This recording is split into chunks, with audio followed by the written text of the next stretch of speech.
Hello everyone, you welcome back again. My name is Suryansh and watching tech eye Suryansh YouTube channel. दोस्तों कई लोगों का ये सवाल रहता है कि मेरे पास एक C20 150 एच की बैटरी है, तो क्या मुझे उसे अपने सोलर से चार्ज करना चाहिए, और अगर मैं उसे अपने सोलर से चार्ज करता हूं तो उसके लिए कितना सोलर लगने वाला है, क्या डिफरेंस होता है C10 और C20 बैटरी में। क्योंकि कई लोग ये सवाल करते हैं कि इन्वर्टर जब वो स्विच करते हैं सोलर की तरफ आते हैं तो उनके पास जो इन्वर्टर वाली बैटरी होती है वो बच जाती है। तो कई लोग उससे कहते हैं कि भाई ये बैटरी मत लगाओ, ये बैटरी आपके सोलर पर सक्सेस नहीं होने वाली। तो इस वीडियो में हर एक चीज क्लियर करने वाले हैं, जिससे आज के बाद आपका C10 और C20 इन्वर्टर बैटरी और सोलर बैटरी का 1% का डाउट नहीं रह जाने वाला है।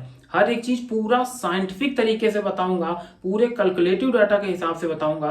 थोड़ा सा बोरियत जरूर लग सकती है, लेकिन एक मेरी गारंटी है कि अगर आप ये वीडियो पूरा देख लेते हैं दोस्तों, तो आप एक एक्सपर्ट हो जाएंगे कि सोलर बैटरी और इन्वर्टर बैटरी कितने पावर से चार्ज करनी चाहिए, कितना सोलर पैनल चाहिए, क्या एडवांटेजेस होते हैं, क्या डिसएडवांटेजेस होते हैं। ओवरऑल आज का ये वीडियो देखने के बाद आपकी नॉलेज में 100% इंप्रूवमेंट होगा, ये मेरी गारंटी है। तो चलिए शुरुआत करते हैं आज के इस इंटरेस्टिंग वीडियो की। उससे पहले मैं आपसे रिक्वेस्ट करना चाहूंगा कि अगर आप लोग चैनल पर नए आए हैं तो दोस्तों अभी जाइएगा और सब्सक्राइब की बटन पर क्लिक करके ऑल पर जरूर क्लिक करिएगा, जिससे कोई भी वीडियो अपलोड हो उसकी नोटिफिकेशन आपको मिल सके और आप अपनी नॉलेज को धीरे धीरे करके बढ़ा सके। तो चलिए शुरुआत करते हैं इस वीडियो की। दोस्तों जिनके घर पर पहले से इन्वर्टर लगे हैं उनके यहाँ एक C20 बैटरी होती है, पर जो अब सोलर इंस्टॉल करवा रहे हैं तो उसमें C10 बैटरी होती है। तो सबसे पहले समझ लेते हैं कि ये एक्चुअली में C का फंडा क्या है।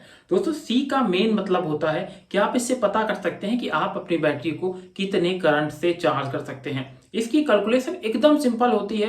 अगर आपके पास 150 एच की बैटरी है तो इसको कैलकुलेट करने के लिए जो आपके C के आगे नंबर लिखा है, सपोज दैट आपके आगे C20 लिखा है जिसे हम लोग इन्वर्टर बैटरी कहते हैं, तो 150 में जब 20 का भाग देंगे तो हमारी जो नंबर निकल कर आएगा वो 7 आएगा, और ये नंबर होगा 7 एम्पियर। मतलब ये बैटरी को हम 7.5 एम्पियर से चार्ज कर सकते हैं। उसके बाद अगर C10 लिखा है और 150 एच की बैटरी है तो उसमें फिर से हम लोग 10 का भाग दे देंगे, और जो नंबर निकल कर आएगा वो नंबर होगा कि उससे हम लोग उस बैटरी को उतने करंट से चार्ज कर सकते हैं। तो C10 से हम 15 एम्पियर से इस बैटरी को चार्ज कर सकते हैं। ये तो एक बेसिक डिफरेंस हो गया हमारे इन्वर्टर बैटरी का और सोलर बैटरी का। अब एक थोड़ी सी बहुत नॉलेजफुल बात बताता हूं। दोस्तों सोलर एक लिमिटेड ड्यूरेशन के टाइम के लिए आता है। मान लीजिए आपके सुबह 8 बजे से बैटरी चार्ज होना शुरू हुई, पर आपके 4 या 5 बजे तक आपकी बैटरी को फुल होना है, ये कंपलसरी होता है। ऐसी कंडीशन में सोलर बैटरी की जो टेक्नोलॉजी है उसको ऐसे बनाया गया है कि इसको ज्यादा एम्पियर से चार्ज किया जा सके, क्योंकि सूरज एक ड्यूरेशन में आता है, एक ड्यूरेशन में जाता है, तो आपके उस ड्यूरेशन के अंदर आपकी उस बैटरी को चार्ज किया जा सके। इस बैटरी को आपके ज्यादा से ज्यादा करंट से कैसे चार्ज करना है, इस वजह से इस बैटरी को 15 एम्पियर की पावर दी जा सकती है। और जब हम इसको 15 एम्पियर की पावर देते हैं उस कंडीशन में बैटरी भी हमारी काफी जल्दी फुल हो जाती है। मतलब जब तक सूरज रहता है तब तक हमारी बैटरी फुल हो जाती है। पर वहीं सेम इन्वर्टर की अगर बात करें तो इन्वर्टर में इलेक्ट्रिसिटी की सप्लाई हमें 18 से 20 घंटे और अब तो 24 घंटे सप्लाई मिलती है। ऐसे कंडीशन में अगर हम उसको 15 एम्पियर से चार्ज करेंगे तो दोस्तों वो बैटरी 8 घंटे में तो फुल हो जाएगी, और उसके बाद भी अगर उसमें चार्जिंग जाती रहेगी, मान लिया आपके इसमें ऑटो कट का ऑप्शन है, पर तब भी थोड़ी माइनर बहुत सप्लाई जाती रहती है, और इस वजह से आपकी वो इन्वर्टर की बैटरी खराब हो जाएगी। इस वजह से इन्वर्टर की बैटरी को कम एम्पियर से चार्ज करने के लिए तैयार किया जाता है कि अगर वो 24 घंटे भी इलेक्ट्रिसिटी से लगातार कनेक्ट रहे तो उस बैटरी में किसी भी प्रकार की खराबी ना आए। अब क्वेश्चन आता है कि मुझे अपनी इन्वर्टर बैटरी को ही सोलर से चार्ज करना है, तो मुझे उसके लिए कितने पैनल की रिक्वायरमेंट पड़ेगी। इसको जानने के लिए हमें जानना होगा कि इन दोनों बैटरीज की जो इफिशियंसी होती है वो कितनी होती है। तो सबसे पहले बात करते हैं इन्वर्टर बैटरी की। अगर आपकी इन्वर्टर बैटरी 150 एच की है तो इन्वर्टर बैटरी की मोस्टली इफिशियंसी 80% होती है, और जब हम इसको कैलकुलेट करते हैं तो हमारे पास जो डाटा निकल कर आता है वो निकल कर आता है 120 AH। मतलब हमारी बैटरी जो 150 एच की है वो रियलिटी में सिर्फ 120 AH की है। ऐसी कंडीशन में हमें अपने लिए एक बेस्ट सोलर पैनल सिलेक्ट करना होता है। अगर हम लोग छोटे पैनल की चार्जिंग कैपेसिटी देखें कि कितने पावर से चार्ज करते हैं, तो उस कंडीशन में एक सिंगल बैटरी इन्वर्टर वाली को चार्ज करने के लिए पहले हमने जो 7.5 एम्पियर का डाटा निकाला था उसके अकॉर्डिंग ही कैलकुलेशन करनी होगी।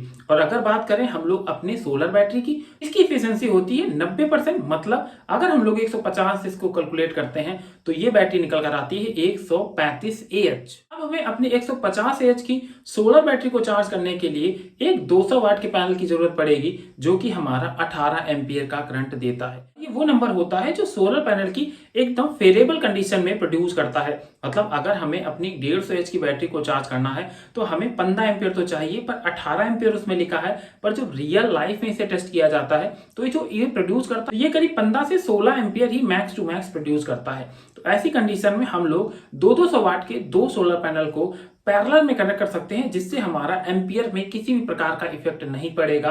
और अगर हम अपनी 135 AH जो कैलकुलेट करके हमने निकाला था, अगर इस पर हम 16 से भाग देंगे तो ये निकल कर आएगा करीब 8 से 9 घंटे। मतलब हम अपनी सोलर बैटरी को 200 वाट के 2 पैनल से जो 18 एम्पियर लिखित में और रियलिटी में करीब 85 से 90% इफिशियंसी पर काम करते हैं, जो 15 से 15.5 एम्पियर और 16 एम्पियर तक ही करंट प्रोड्यूस करते हैं, वो इस बैटरी को करीब 8 से 9 घंटे में चार्ज कर देंगे।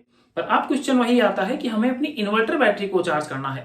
तो दोस्तों इन्वर्टर बैटरी को हम लोग पहले कैलकुलेट कर चुके हैं, जो हमारा 120 एम्पियर निकल कर आया था, पर हम इसको चार्ज सिर्फ 7.5 एम्पियर से कर सकते हैं। अब कुछ लोग बोलेंगे कि मेरे घर पर पहले से ही C20 बैटरी लगी है और मैं उसे बहुत जल्दी चार्ज कर लेता हूं। तो दोस्तों इसका एक बहुत बड़ा डिसएडवांटेज होता है कि अगर आप जिस बैटरी को 7.5 एम्पियर से चार्ज करने के लिए डिजाइन किया गया है और आप उसे चार्ज कर रहे हैं 15 एम्पियर, 20 एम्पियर और 25 एम्पियर तक से, तो वो बैटरी जिसकी लाइफ आपकी 5 साल चलनी चाहिए, वो बैटरी सिर्फ आपकी 2 से 3 साल में खराब हो जाएगी। अभी तो आपको लगता है कि वो आपको अच्छा पावर सप्लाई, अच्छा बैकअप दे रही है, पर ये मानिएगा कि आप अपने उस 20 और 15 हजार रुपए की बैटरी को बहुत जल्दी खराब कर रहे हैं। तो ऐसी कंडीशन में आपको सिर्फ एक 200 वाट का अगर आप पैनल लगा देते हैं 150 AH की इन्वर्टर बैटरी में, तो अगर हम लोग इसको कैलकुलेट करें सोलर से चार्ज करने के ड्यूरेशन को, तो यही बैटरी को चार्ज होने में करीब 16 से 17 घंटा लग जाते हैं। पर अगर आप इससे जल्दी चार्ज करते हैं तो बैटरी तो चार्ज हो जाती है, पर उसकी लाइफ पूरी तरह से समाप्त हो जाती है।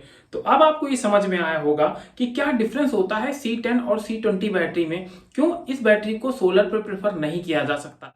अब ओवरऑल एक लाइन में पूरे कंक्लूजन पर बात करते हैं, जिससे अगर आपका कोई भी पॉइंट आगे छूट गया हो तो वो भी पूरी तरह से क्लियर हो जाए। दोस्तों सोलर बैटरी हमारी करीब 15 एम्पियर से चार्ज हो जाती है, पर वहीं हमारी इन्वर्टर बैटरी 7.5 एम्पियर से चार्ज होती है।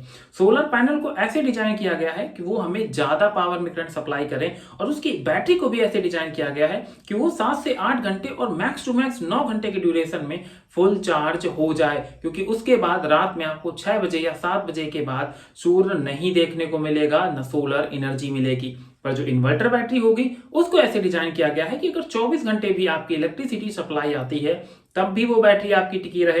तो ऐसी कंडीशन में इस बैटरी में कम पावर से चार्ज करने के लिए डिजाइन किया गया है, वहीं आपकी सोलर बैटरी को ज्यादा एम्पियर से चार्ज करने के लिए डिजाइन किया गया है। आई थिंक अब आप ये चीज समझ गए होंगे कि आपको अपने सोलर के ऊपर अपनी इन्वर्टर बैटरी को क्यों नहीं इंस्टॉल करना चाहिए। पर अगर आपके पास एक इन्वर्टर बैटरी है और वो यूजलेस है तो उसे स्क्रैप में बेचने से अच्छा कि आप उसे भले वो शॉर्ट ड्यूरेशन के लिए चले, पर आपको वो एक अच्छी इलेक्ट्रिसिटी प्रोवाइड कर सकती है। जब वो आपकी बैटरी खराब हो जाए तब आप उसे स्क्रैप में बेच सकते हैं। तो ये थी ओवरऑल इन्फॉर्मेशन। और दोस्तों अगर आपको कुछ भी सीखने को मिला है और आपका ज्ञान बढ़ा, इस वीडियो को लाइक जरूर करना है। और अगर इसके बाद भी आपका कोई भी सवाल है तो आप कमेंट के माध्यम से हमसे पूछ सकते हैं। और अगर चैनल पर नए थे तो अभी जाइएगा, और अगर सब्सक्राइब नहीं किया है तो दोस्तों अभी जाके सब्सक्राइब कीजिएगा और ऑल की बटन पर क्लिक करना मत भूलिएगा। तो चलिए इसी के साथ करते हैं आज के इस वीडियो को समाप्त। मिलते हैं नेक्स्ट वीडियो में कुछ नई अपडेट के साथ।